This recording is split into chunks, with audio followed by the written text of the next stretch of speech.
And let me tell you about leadership real quick. No, we're not doing that.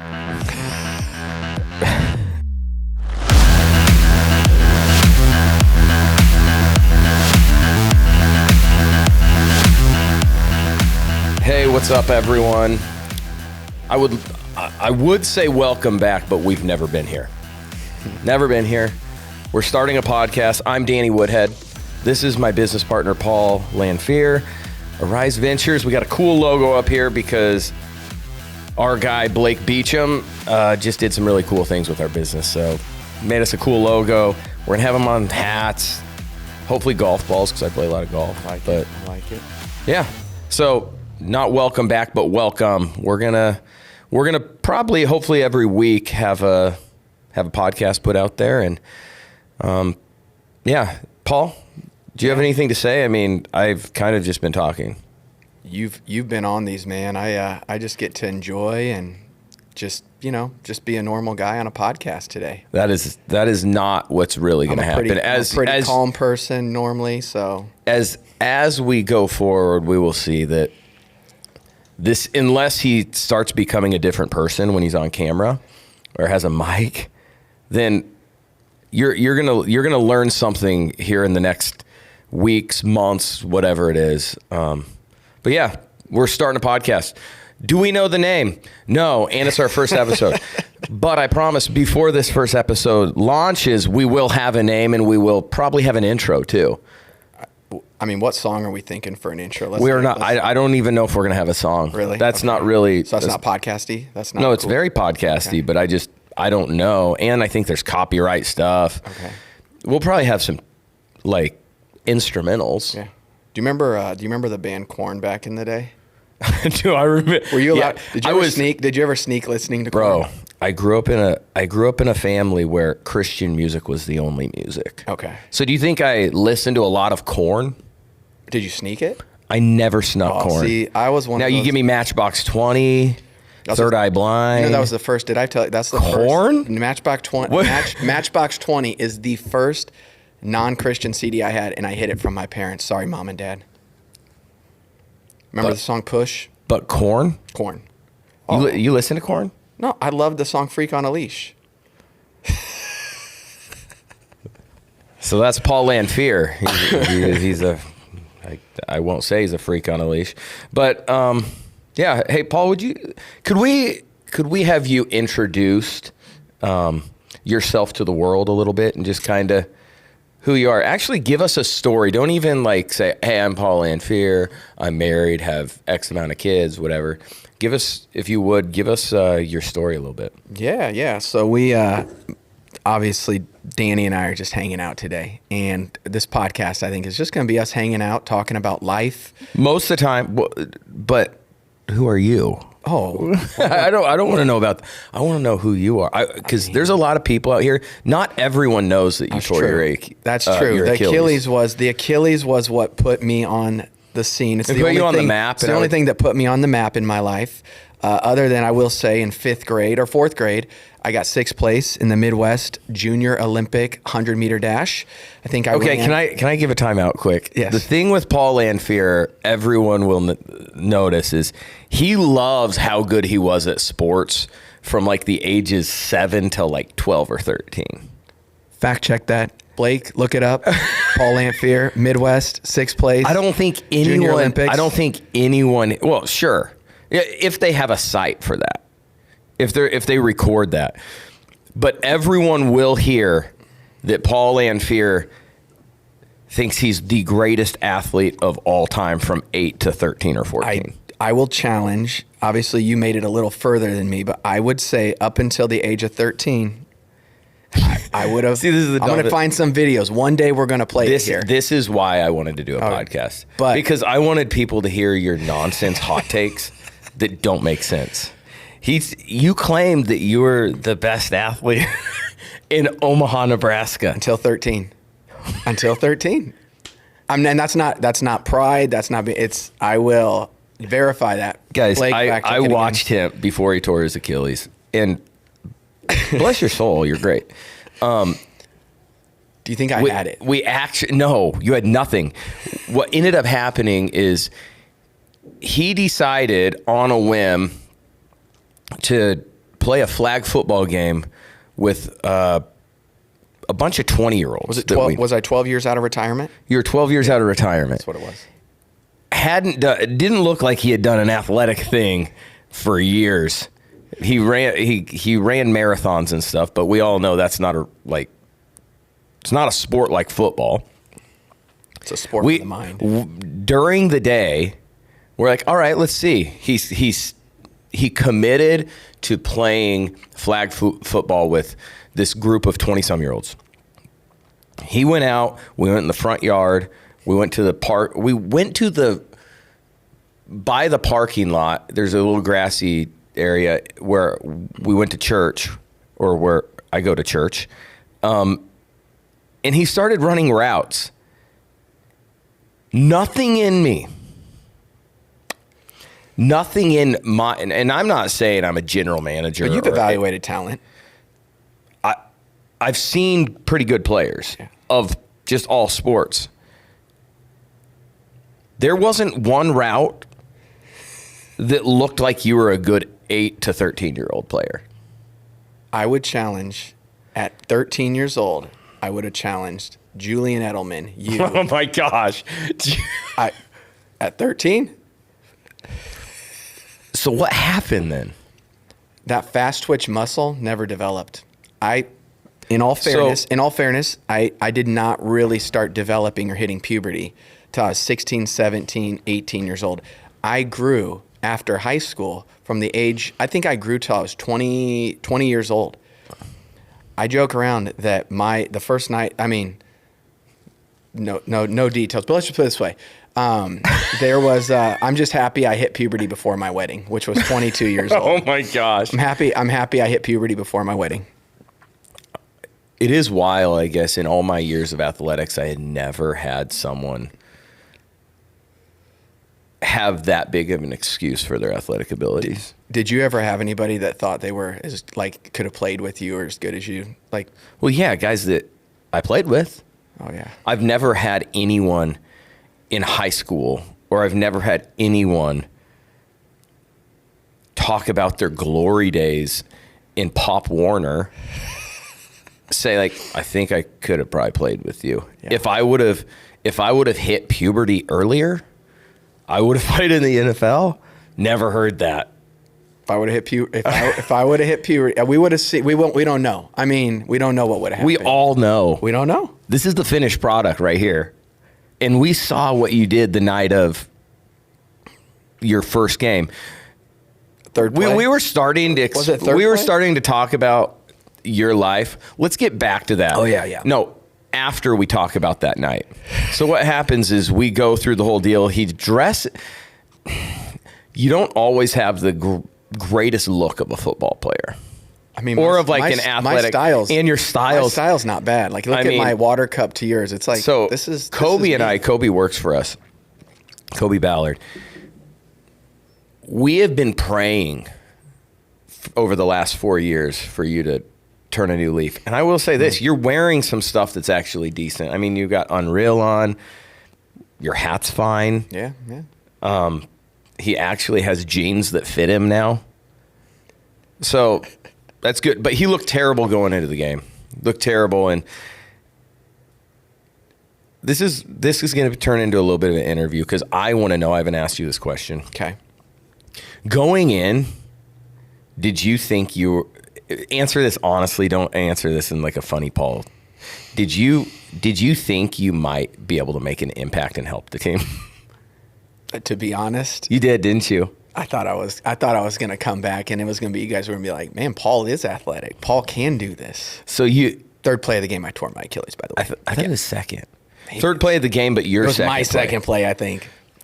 And it was just out of his stance. What were you going to do? Run a go route or something? We'll show it someday. I was going to do, I think, a cross route. And I was. What's a cross route for everyone to? It's the route where you cross. You go one step. Paul knows this is the guy that should have played in the NFL if it weren't for puberty. He doesn't know what a cross route is, or he just made up a cross. Well, I mean, what's a cross? You take a step and you cross. You take a step and you cross. If they, so That's not a route. isn't that what we did for our flag football league?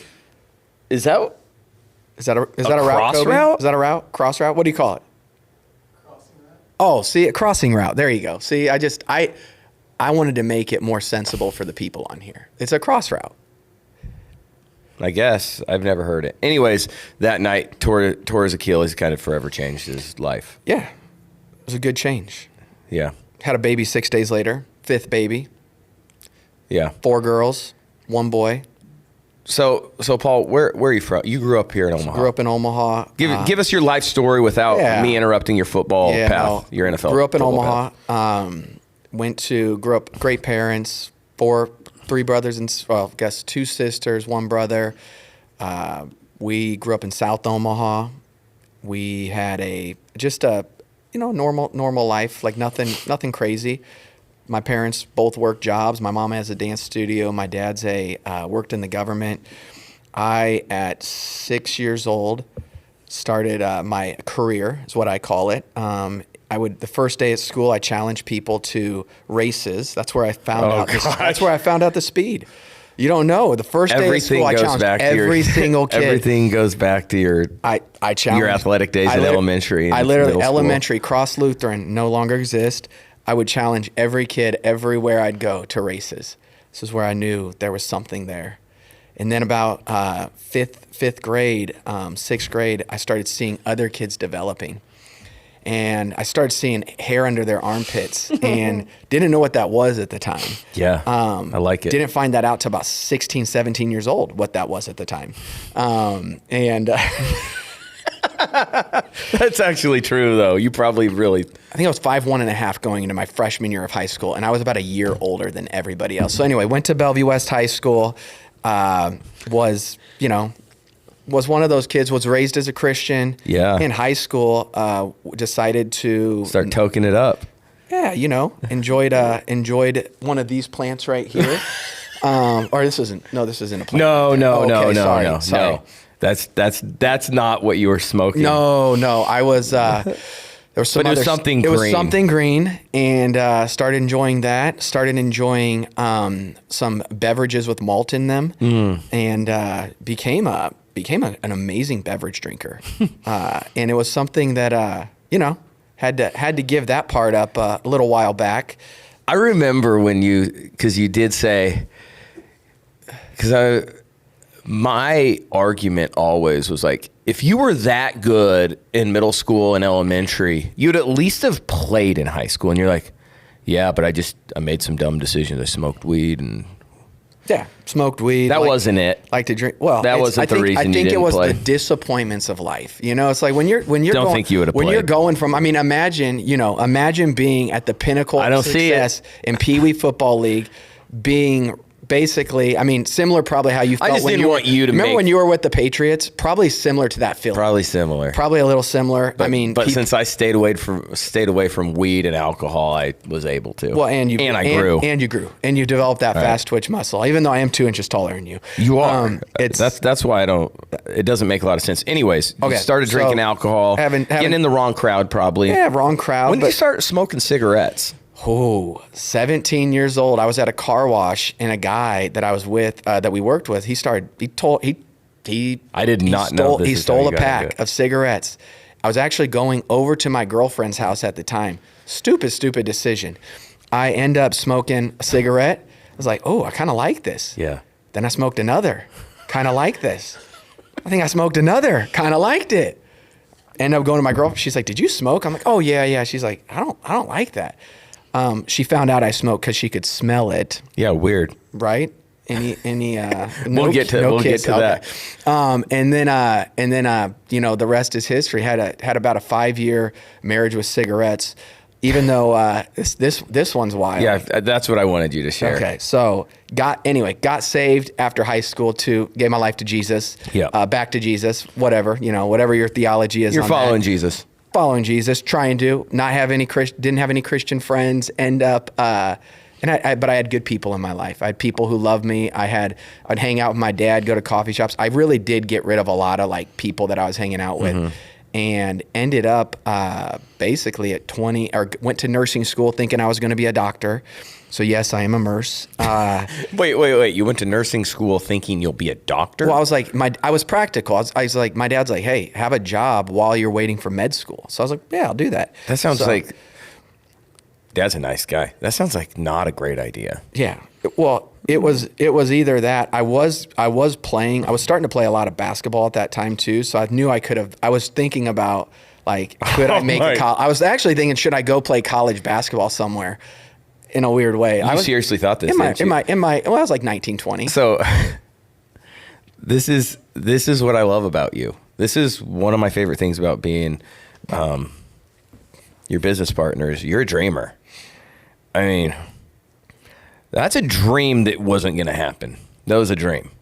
I think that wasn't a daydream. That was like, you woke up and you're like, oh, that was a good dream. We're going to have some people on that I played basketball with at some point, and we're going to ask them, could Paul Lanphier have played college basketball? So my thing is, though. What do you think? You've seen me shoot. I think you. D2?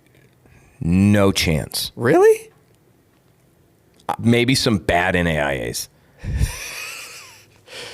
Like, you're a good shooter. I've seen you. You're not, since I've known you, you've never been fleet of foot. I know when you were 6, you were fast, but that's the wildest thing I've ever heard in my life. I didn't know this part of you, and I know you well, but for you to say you were thinking about playing college basketball and you didn't play high school basketball. I mean, I played till my sophomore year. Do you know what this is saying, though? But I didn't, and I never got cut. You're telling all those NAIA basketball players or D2 or anything that involves college basketball, you're saying you guys are pretty bad. No, I think they're great. No, in shooting, because if you are saying you could play, you are saying you guys suck. I've not played. I'm gonna come here and play at your school. Well, it'd be like, I remember still when you said, I could have played D2 football. It would be equivalent to saying, I played D2 football. But that's what I'm saying. Do you think, but here's a question. Do you think you could have played D1? See, I'm coming from the outside. I think I could have played D2. Yeah, but you didn't even play D9. Do you think you could have made the step up and played D1? I mean, maybe, maybe with what happened, maybe. Yeah, there was some. I could have. But. We'll get to that later. But you somehow believed that you could have. Anyways, get back to that. That's the dumbest thing I've ever heard. So I was in nursing school. That's dumb. And still, by the way, still smoking cigs. I gave my life to the Lord. Hey, can you imagine a guy rolling up to practice smoking a cigarette? I think that's like a rec league. I'm pretty sure Michael Jordan did. I'm pretty sure. That is not true. I'm pretty sure. Smokes cigars on the golf course. I think Jokic does. Oh gosh, maybe in the off season. Yeah, I wouldn't. And by the way, right now, the day before my wedding, get back to 19. I was smoking about a pack of cigarettes a day. My wife, God bless her soul, did not know I was smoking while we were engaged. I was really good at. I would in the morning smoke. I was cutting back, but I was one of those guys. I was living. It was hard. I was sad. I was living in a world. How would I say this, Danny? I was fearing. I loved her so much. I didn't want her to know my whatever sin pattern, whatever it was. Yeah. And so I just decided to let her marry me. Told her a month after. Wait. Did Emily have like crazy bad allergies? She might. My sister's joke. Because I have no idea. My sister's joke not that her nose might have been like she might not have a good perspective of smell. But I would always shower. So like when we started dating, did COVID happen back then? To where they took. I did. Emily was dealing with COVID. Yeah, we had COVID before. The scent thing. We had COVID before COVID was cool. Yeah. So I was, I was smoking. The last day I smoked a cigarette was the day before my wedding, and yeah, that's true. And then I've smoked cigars since then and stuff, Yeah. But it was crazy. And I would sit there for 6 months. I remember I got 3 packs of cigarettes and I would throw them out. I would just be like, God, give me, like, I don't want to do this. I did tell my wife about a month and a half after I was so convicted by the Lord. I was like, hey, just to let you know, that was the beginning of about a 2-year period where we had to get to know each other. And I think my wounds of, I'll call it hiddenness and just not being known, had to get, and we say wounds in the Christian world, but it's like just things of, I'll call it insecurities, trying to be somebody I wasn't. So, I had to work through that part, and my wife was so amazing through that. She only beat me 3 times. It was just something you had to deal with. And it shaped me. Those beatings literally shaped me. No, she didn't beat me. But there was a lot of healing. And then her parents, who we'll get to that part, but her parents were such a big part of that.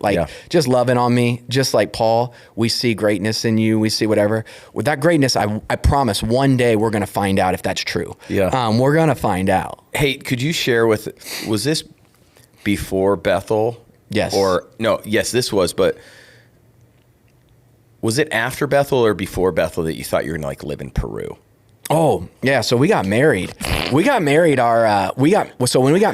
we got married within 12 months. I knew when people say they outkick their coverage, look at me, look at my wife. I outkicked my coverage. Yeah. And some guys don't. It's true. We can look at why. We can look at people and say, are you good looking? We're fortunate that we did, but there's some people that's not sure what you're looking at. Yeah, I joke around. There's some people that just they do a spinny thing. Like a spinny thing on your head where you do that game as a kid, and then you walk out and you just point at the first one and say, "I'm going to marry you." I think guys and girls do that, and not judging. Looks are not everything. No, but I haven't met many guys that personality's number one.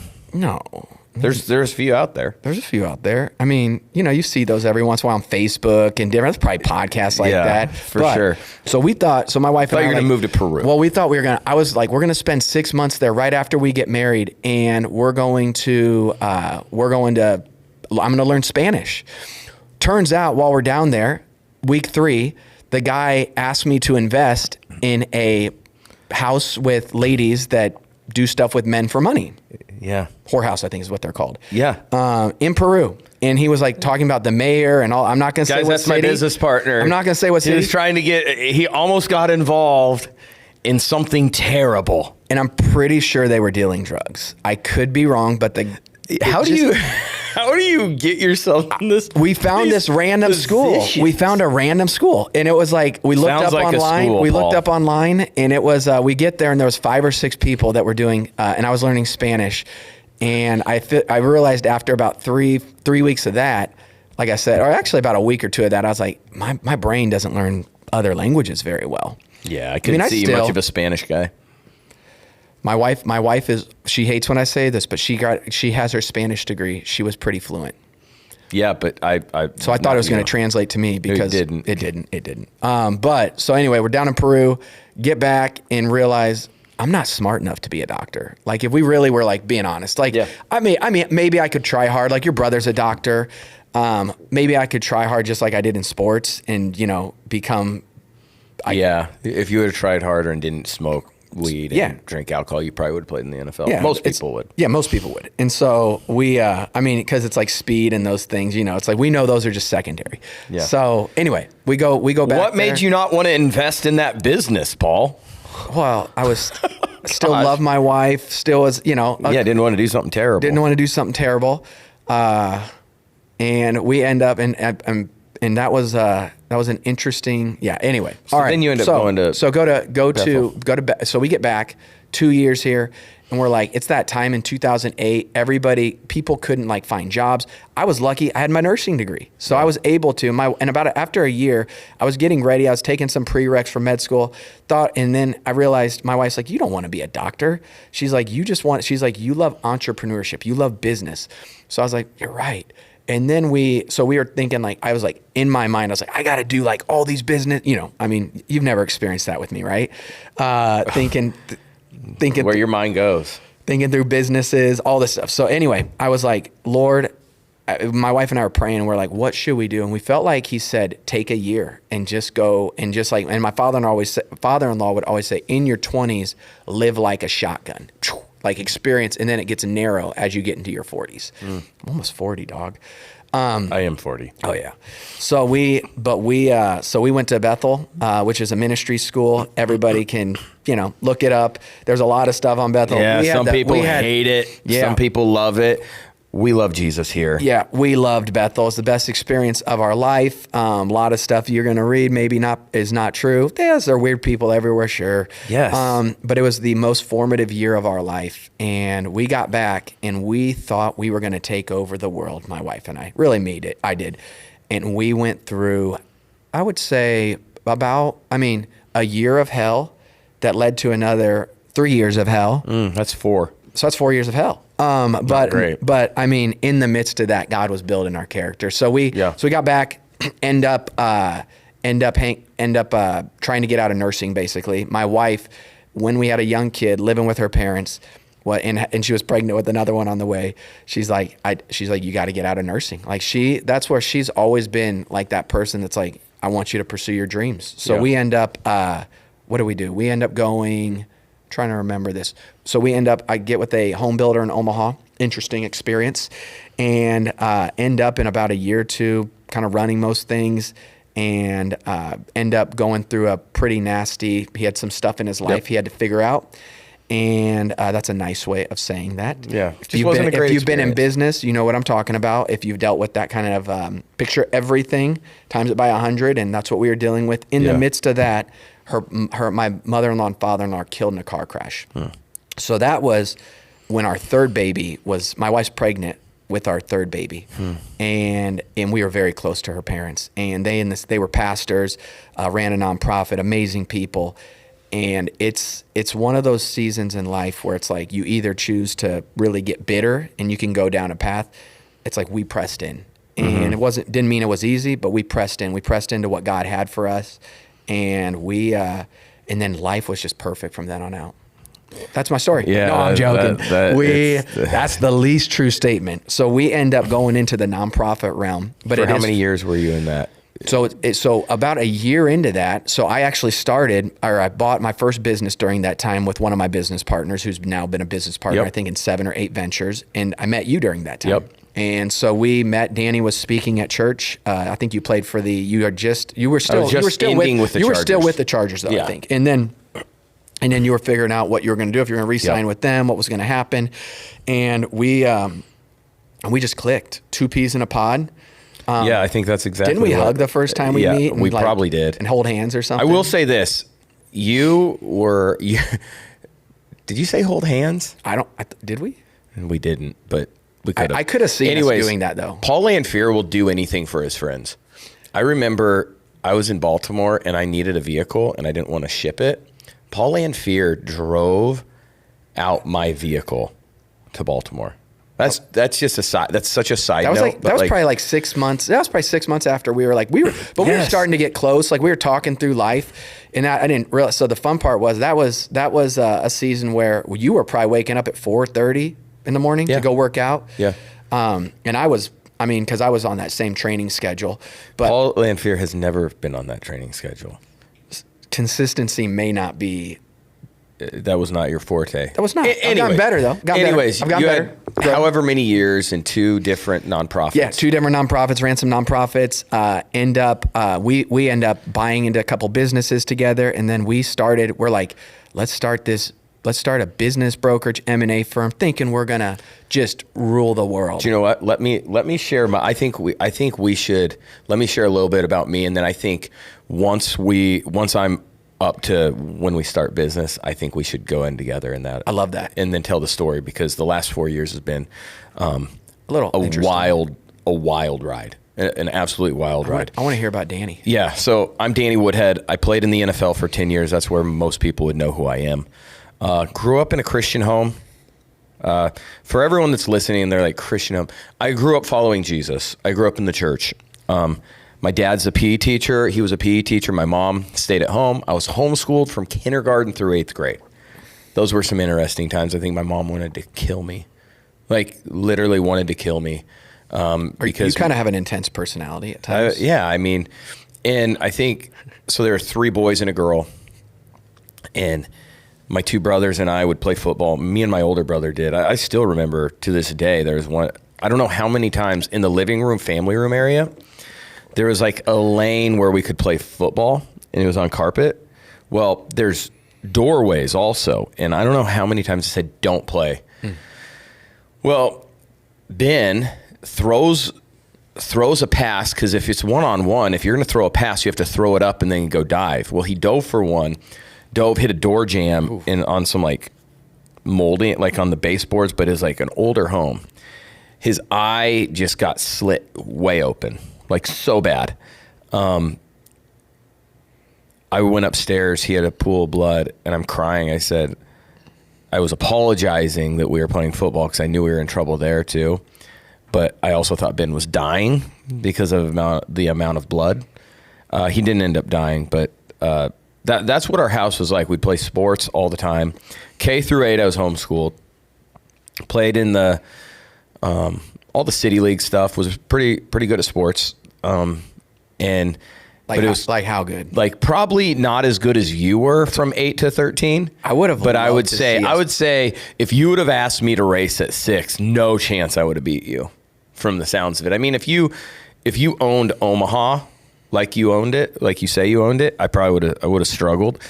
6th in the Midwest Conference, junior Olympic champion. But anyways, I grew up in a Christian home. I mean, Jesus was the focus. Family was the second focus. School and then sports. So sports was never really. I mean, we loved it and that was our thing, but sports just weren't number one. My dad was a teacher and a coach. Sports we were very involved, but I mean, we had rules. If I were to cry from losing or being a bad sport, I wouldn't play. I wouldn't get to play. My dad would be like, no, you're not playing. Like if you're not. If I lost, I cried. I probably would have struggled with a guy like you. Would you have gotten spanked? I don't think I would have gotten spanked, but I would have not been allowed to play. Okay. I mean, Passion, I was spanked for many other things. It's passion. Yeah, that's kind of make believe. I mean, that's what everyone that. Yeah, I don't want to go there, but yeah. So I K through 8 was homeschooled. Ended up playing high school at North Platte High. That's where I grew up. Probably should have said that. Born and raised in North Platte, Nebraska. Ended up having a pretty good career. I still remember to this day. We were in training camp, football training camp. They called it fall camp. Freshman year, and I remember some kids, everyone's like sizing each other up. They're like, hey, what position are you going to play? What position are you going to play? I was like, I think running back. And they go, well, we already got 2 really good running backs. So like, you might want to try out another position. I was like, shoot, I think I'm just going to try. I think I'm all right. I think I probably could be pretty good. Did you know then? Did you know? If I was good? Yeah. Yeah. Okay. And end up setting... They didn't have records, but I set like the person before who was the best running back.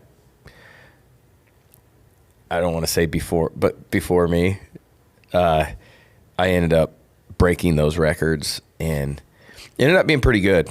I played as a freshman in basketball, was the second leading scorer. A lot of people don't know this. I was probably as good at basketball as I was football. I've seen him play. It's true. I was probably as good.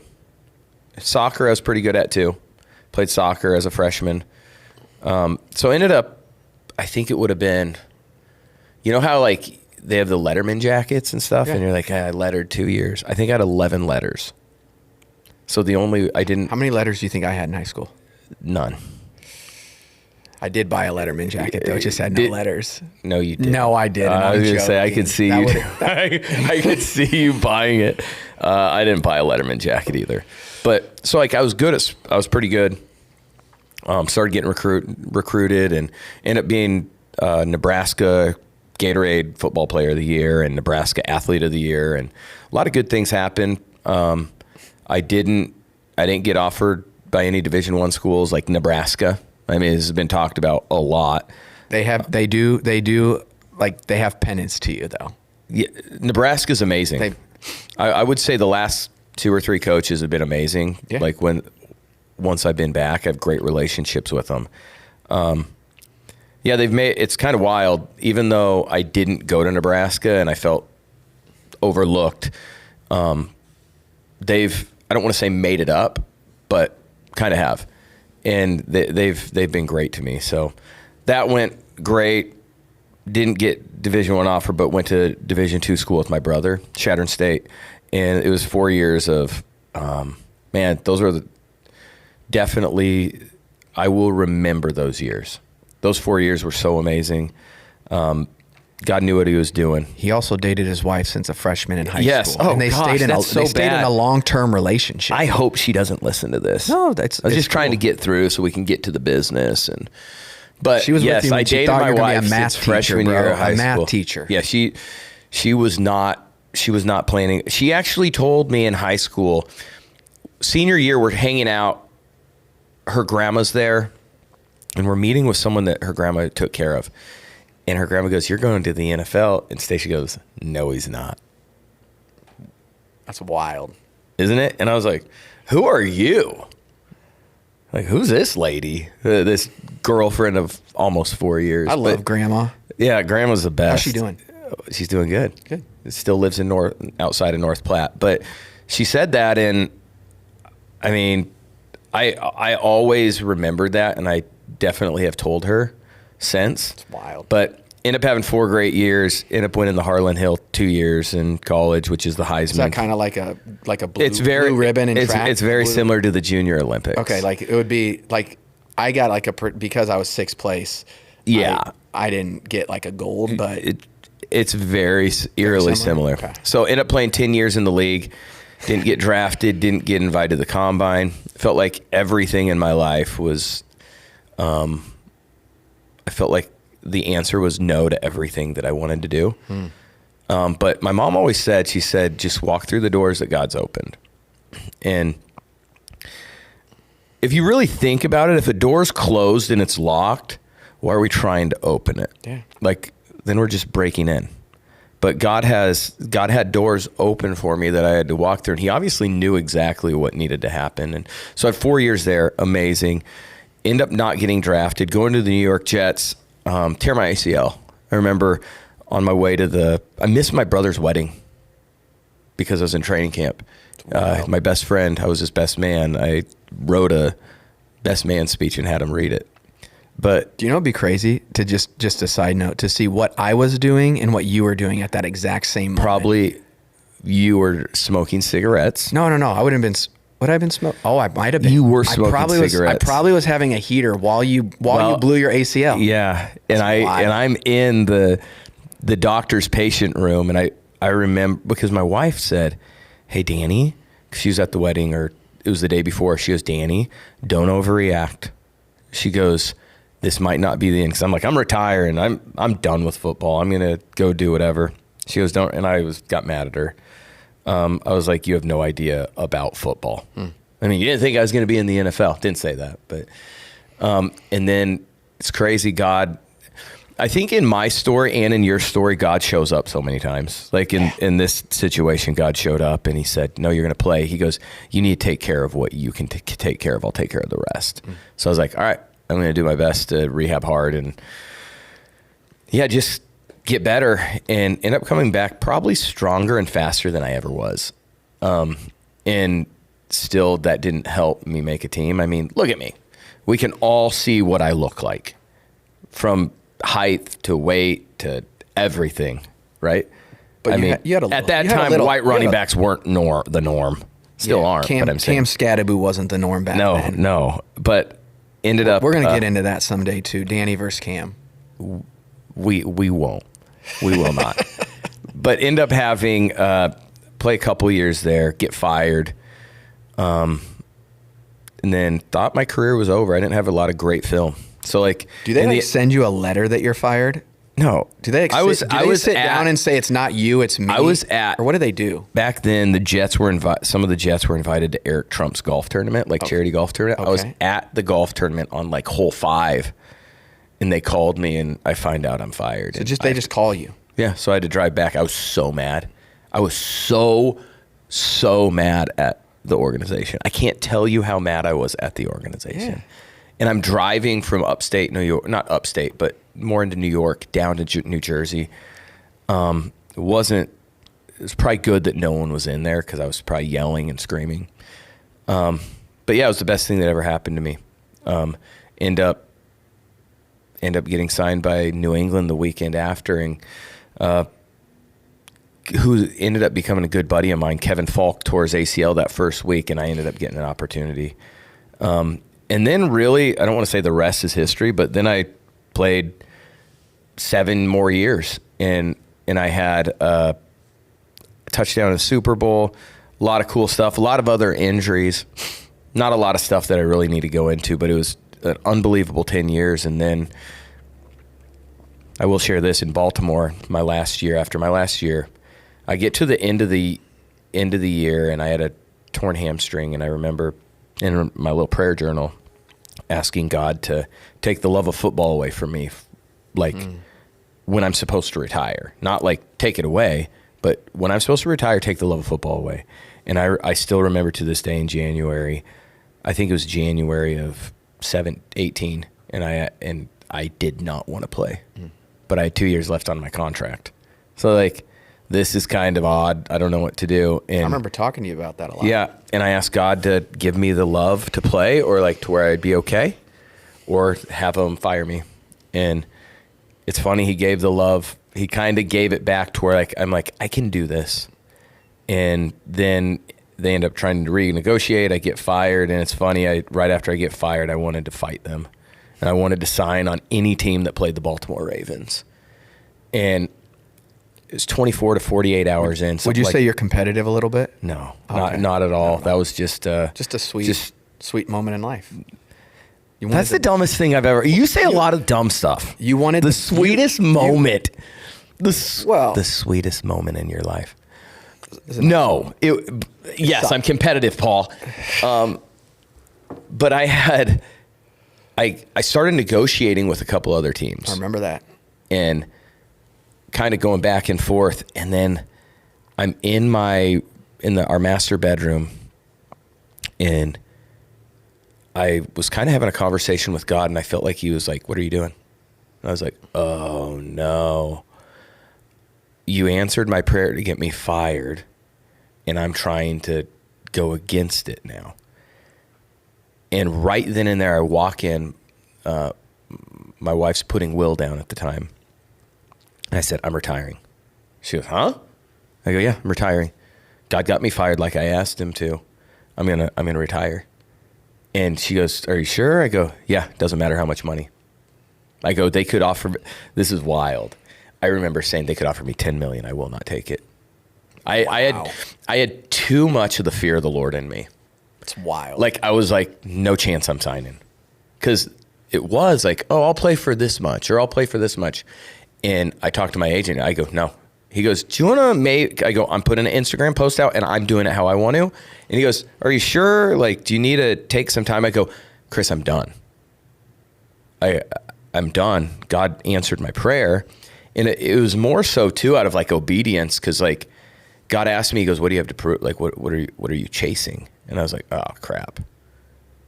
Like, am I just chasing money, or am I chasing continuing to play or significance?" And I was like, I'm done. And then the next year was one of the toughest times of my life, because I dealt with anxiety, panic attacks, just all kinds of crazy stuff. And man, God was so near during those times, and he kind of got me through those. We can talk about stuff like that later and on future podcasts, but that's when I came home.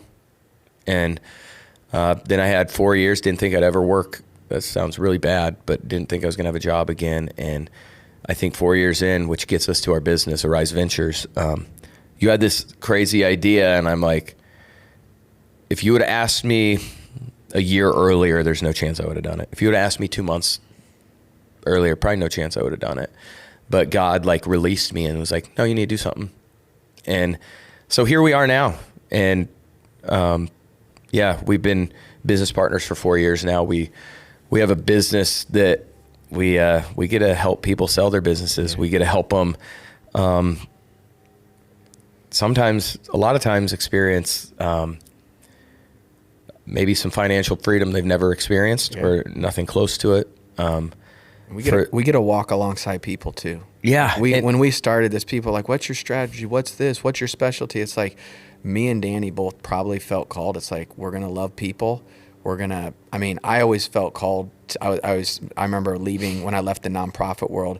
One of the CEOs that I worked with, he said to me, he goes, Paul, you're called to pastor business people. Yeah. And I always told Danny, I was like, Danny, I told him, I think I told you when I was at Abide or we met, I was like, you're going to be a pastor someday. By the way, we're both pastors also. Yeah. Which is kind of wild too. Which I apologize to anybody that I've met that knows I'm a pastor now. And then they found out you've smoked so much weed. Yeah. And tons of cigarettes. Oh yeah. I don't think he still smokes cigarettes. No. I'd smoke a cigar. Yes. But I don't. But I had to cut out some stuff. I don't drink anymore. I don't do. You know what? I mean, it's not fun. We'll get into the drinking thing. Yeah. But it's like But cigarettes, maybe that is. I mean, I could start that again. I don't know if my church would be okay with that. But there's freedom. Don't worry about it. Freedom in smoking cigarettes. I don't want to start again. That was expensive. Yeah, it was. I have no idea. I would never waste money like that. Okay. But yeah, so we've been business partners for 4 years. It's funny, not funny, but if you ask why would a former athlete and a former athlete, you were a former athlete just at a younger age, why would they start a podcast? It's crazy, but we felt like God told us to if a certain business closed. And Paul, kind of what are you envisioning why we're doing this, what you want to see out of this, or even a little, and I'll just kind of add to it. Yeah. Our heart is like, we want to, or at least I want to see people's lives changed. And I want our stories. It's like, I want to be open, vulnerable, like all the things I feel like growing up that I wasn't. It's not because I was, people would have said, oh, Paul, you were always real. You were always authentic. It's like, yeah, I'm real and authentic, but I wasn't.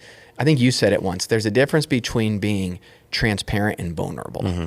And I want to be vulnerable in life. I want people to know. I want people to know me. I want people to know you. It's like you've lived a crazy life. I think people are going to find out a lot of cool things. I mean, it's like you've had I've got to be vicarious, but it's like, I think just living vicariously. I live vicariously, but it's like you look at life, and I just think it's cool when people are just real. Honestly, like I'm not impressed. Like we sit down with so many business guys who have money, who have conquered so many different things. And it's like, and yet their lives are broken. Yeah. And my heart is like, I want people to experience Jesus. I want people to have fun. I want people to talk about faith. We're going to talk about sports. I think it's just going to be, and I want our business. It's like, at the end of the day, it's like, this is our business is right there. But this is more about just, I think, me and you just talking about Jesus, talking about life. I could be wrong on that. I don't know. I think you're very accurate on it. And I think what you hit on is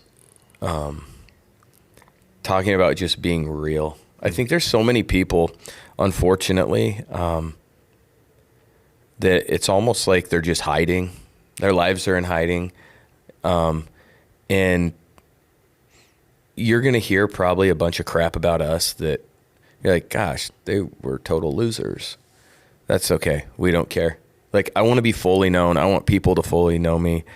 I don't care who you are. I don't care if you're my best friend. Mm.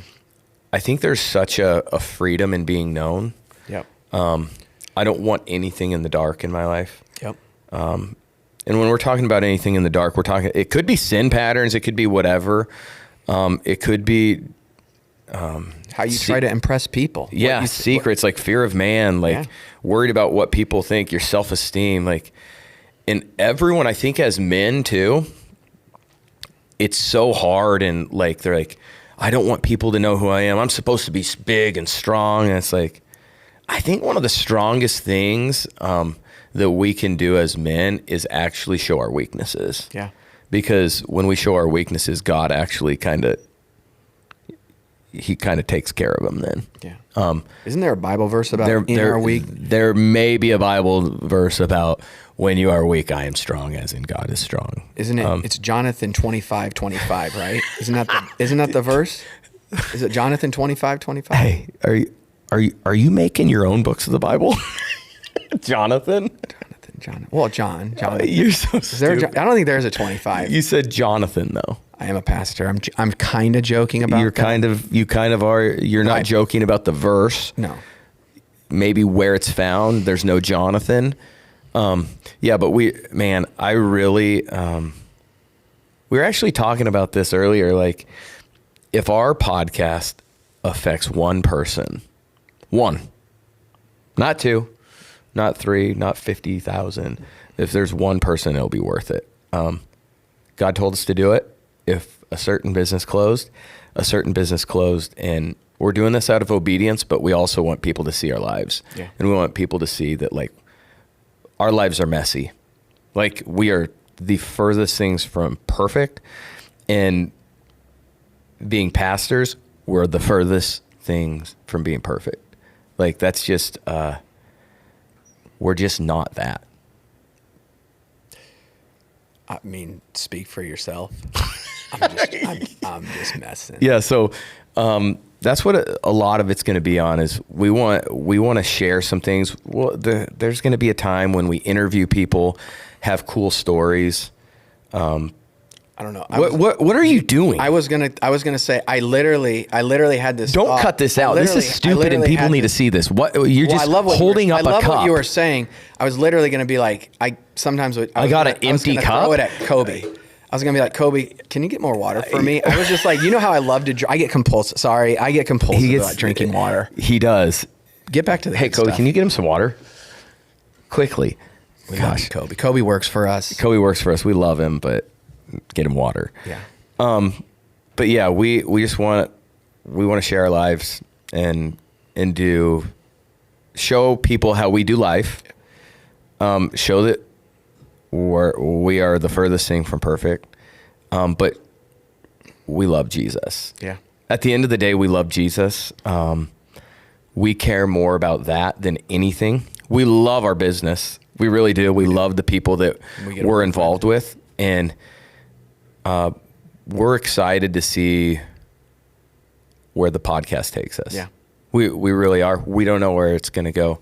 We do know that we're going to be a part of it, and Blake's going to be a part of it too. Blake's going to be a part. Whoever we have on, we're excited to have people. We're excited to talk to people and just get to know them. Yeah. What real quick.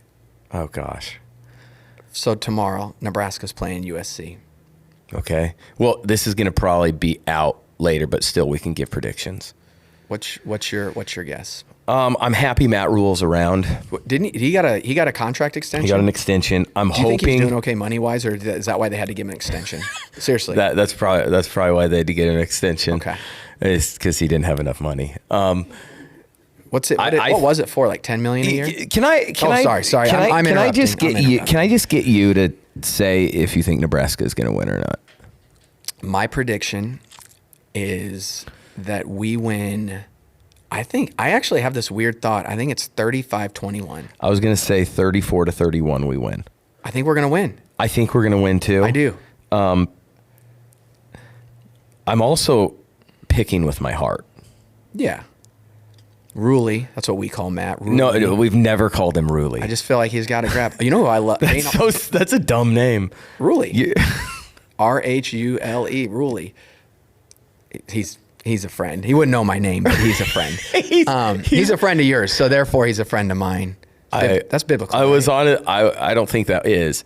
Isn't that? I was on his podcast, and Paul was there, and you said hi to him and said a few words. I was it's weird, like, because I'm around Danny, but I was a little like starstruck. I was like, hey, Matt. And then he's like, dude, it's like whatever. Whatever you need. I should have punched him. It's like, bro, like he's a normal human. You remember when he said to me, he's like, hey man, if you need anything, also. I don't think that was true. I don't. There's no way. I've showed up. Said that. I've showed up. No way. I was trying to get on the sidelines last week. I was like, hey Matt, can you let? And it was like he didn't act like he knew me. It was kind of weird. This is not true. No, this is not true. I was at the game though. Took my son to the first game, Northwestern. But I will say this: if you ask him, I'm sure he'd remember there was someone there with me. Yeah. Could he pick you out in a crowd now? And I'm not trying to like say Matt wouldn't, but he wouldn't. No, he wouldn't. He sees too many people. I'm a realist. Maybe. You are not a realist. Oh, I think Matt. I don't know. Okay? You guys, we are going to every week have different Paul hot takes. Paul says some of the controversial, not even like just dumbest stuff I've ever heard. His evaluation. Let me quickly go through a couple. My evaluation of people. So you will always hear Ravens predictions, 49ers predictions, and they will always be off base. Brock Purdy will be the best quarterback of all time. I like Brock Purdy. Right now, that's a really dumb take. That's just not smart. Beginning of the year, the Ravens are doing good against the Bills. The Bills come back. I thought he doesn't even know that the Bills won and beat the Ravens. We get to the gym. He goes, fell asleep. He told me that.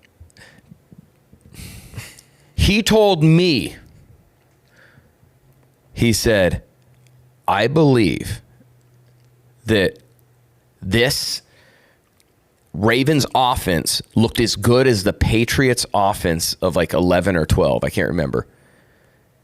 Guys, those Patriots offenses had Wes Welker, Rob Gronkowski, Aaron Hernandez, Brandon Lloyd.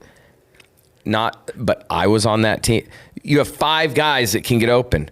Yes, Lamar Jackson's good. Also, they're 3-5. That's the dumbest take in the history of any sport. They are not my favorite team, but I'm going to predict 10. I'm going to predict 10 because of puberty. I'm going to predict 10-6 this year. 10-6. That's impossible because they play 17 games. I'm going to predict 11-6 this year. See, like this is where. But tell me you don't know football or sports without telling me it. All right, the stuff that you say is so stupid. So here's a serious question though. You take out Rob Gronkowski, and you put me at tight end alongside Aaron Hernandez. We would not hang out at night, I promise. Oh no. And I would not have hung out with him. No. Yes. Okay, but who actually? I mean, you were in your cigarette years, but that is true. But who? Okay, are you still good? You have me, and I was pretty athletic at that time. I mean, yes, we'd still be one of the better offenses. You just wouldn't have played. No. Bill had to start me. Bill had to start you. Yeah. Because you had some like dirt on him or something? Yeah, I mean, I think you were that bad of a player that we would have turned into being bad. So one player does make a difference. 10 on 11. At that point, I mean, I'm thinking I was actually in pretty good shape at that point. Literally, like I think they could have put me at a slot. I would not have played, but I wouldn't have been good. But I think this is like straight up delusion. No, I could have been a decoy. Like, because they would have thought, like Bill would have thought, oh, so do you think at like week 15, they're still no one's gonna cover you? That's it. But you couldn't run out of your shadow. But that would be an interesting statistic to see. If an NFL team had the best offense ever, if you put someone in there that isn't even a human being almost. That's true. Well, dog, you know I love you. We would have not made the playoffs. We always joke. It's like I would have cried being in the NFL. My personality. Before we end with how we're going to end every episode, I want to let you know. Not even in football, business, whatever. If Bill Belichick was Paul Lanphier's boss, he would be fired within hours. Within hours. You don't? He'd be like, this guy. You don't think we would have gotten along? He would have got up there and he'd been like, I would have loved on him. Paul, like he would have felt. He would have felt valued. What are you doing? He would have felt valued though. Like Bill, like there's a value to feeling valued. Right, Cobers. Blake, is there a value to being valued?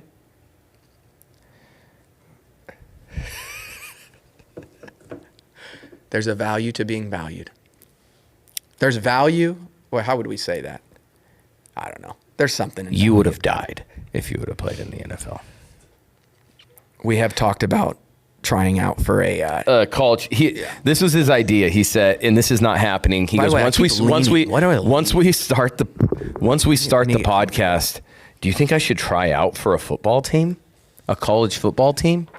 This came out of his mouth. That's when you know that he's just like, make believe.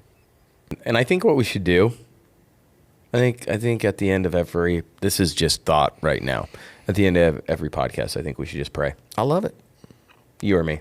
You got this one. All right. God, we just thank you for this day. We thank you for, anyone that might listen to it, anyone that might accidentally listen to it, because we know that can happen. But Lord, we ask that you just bless everyone. You'd bless everyone listening. You'd bless everyone that's on our team. And yeah, Lord, we just thank you that we can do cool things like this and have nice things like this when you probably know that Paul and I probably shouldn't have nice things. We thank you and praise you, Jesus. In your name, amen. Amen. See ya. See ya.